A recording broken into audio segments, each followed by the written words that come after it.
Throughout the history of the United States, we've worked to eliminate legal and civil discrimination based on inherent biological factors.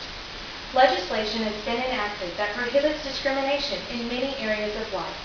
However, there's one area that remains restricted.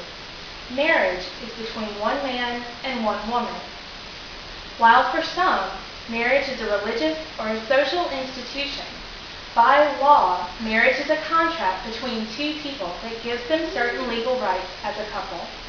Hi, I'm Laura Horn, and I'd like to discuss today with you numerous reasons that marriage should be expanded to include members of the gay and lesbian community.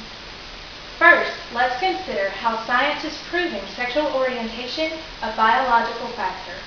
According to a 60-minute segment aired in 2006, homosexuality is undoubtedly physiological. Although research is ongoing, potential factors may include genetics, brain structure, and hormones.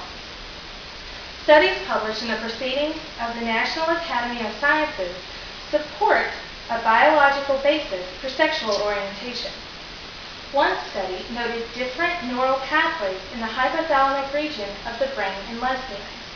Another study observed the increasing likelihood that a man would be gay if he had several older brothers, possibly due to physical changes in the mother's body after several male pregnancies. Even though the exact mechanism behind sexual orientation is unknown, the evidence of a biological basis is clear. Therefore, laws should not prohibit people from entering into marital contracts because of sexual orientation. In the same way, laws can't discriminate against people with blonde hair or blue eyes. Next, let's examine how the 14th Amendment applies.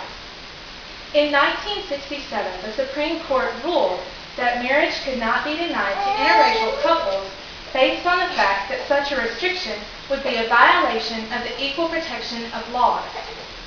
The phrase equal protection of laws comes directly from the 14th Amendment. Section 1 states, all persons born or naturalized in the United States and subject to the jurisdiction thereof are citizens of the United States and of the state wherein they reside. No state shall make or enforce any law which shall abridge the privileges or immunities of citizens of the United States, nor shall any state deprive any person of life, liberty, or property without due process of law, nor deny to any person within its jurisdiction the equal protection of the laws. Yet, our state and federal governments continue to restrict marriage based on gender. The specification of one man and one woman blatantly abridges the privileges of homosexuals. The ability to enter into a contract of marriage is a privilege afforded to the United States citizens, but by its current definition excludes an entire segment of the population. Finally, let's remember the very ideals that our country was founded on. In 1776, the Declaration of Independence was written. Even 233 years ago, the founders of our nation realized that all men are created equal, and that there are certain rights that cannot be taken from us, including life, liberty, and the pursuit of happiness. By continuing to deny gays and lesbians the right to marry, the very country based on the right to life is denying men and women a life experience. By continuing to restrict marriage contracts to one man and one woman, it nulls the liberty of homosexuals to choose to enter into the contract of marriage. If marriage is the ultimate ideal of happiness for a gay couple, like it is for many straight couples, our country is denying them that happiness, even though it's a right for every other citizen. It is clear that as far as marriage is concerned, members of the gay and lesbian community are being excluded. Only time and open minds are the solution to the prejudices against homosexuality.